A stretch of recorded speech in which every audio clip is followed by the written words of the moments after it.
അളിയ ദിവ്യയുടെ കുഞ്ഞ് ആ ഇപ്പൊ കൊണ്ടു കളിയാ.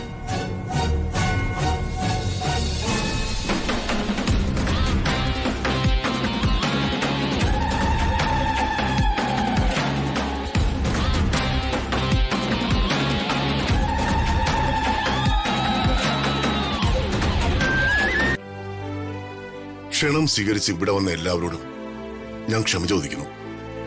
നിങ്ങളെല്ലാവരും ഭക്ഷണം കഴിച്ചതിന് ശേഷം മാത്രമേ പിരിഞ്ഞു പോകാവൂ. നന്ദി. ചെല്ലാം.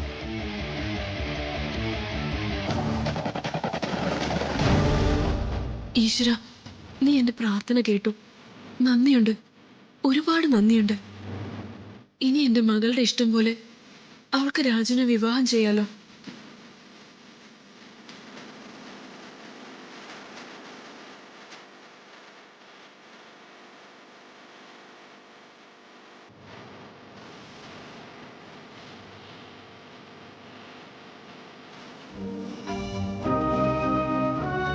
ദീപക് സാറേ, സാറിന്റെ കുഞ്ഞ്.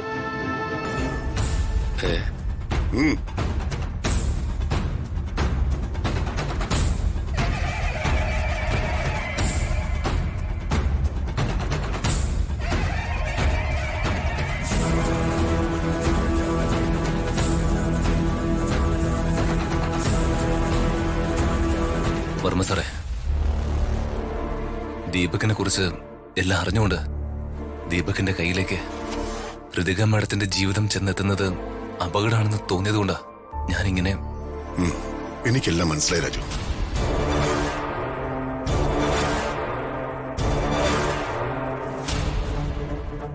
വലിയ ഇതാണ് ബെസ്റ്റ് ടൈമിംഗ്. ഇപ്പൊ വർമ്മയോട് സംസാരിച്ച കാര്യം നടക്കും. എന്റെയും വർമ്മ സാറിന്റെ മോളുടെയും വിവാഹകാര്യം. നീ എന്താ ഈ പറയുന്നേ? വല്യച്ഛനൊന്ന് സംസാരിച്ചു നോക്ക്.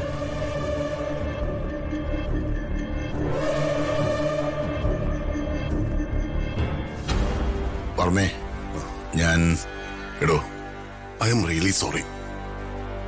എന്താ പറയണ്ടെന്ന് എനിക്കറിയില്ല. താൻ ആഹാരം കഴിച്ചിട്ട് പോവോ?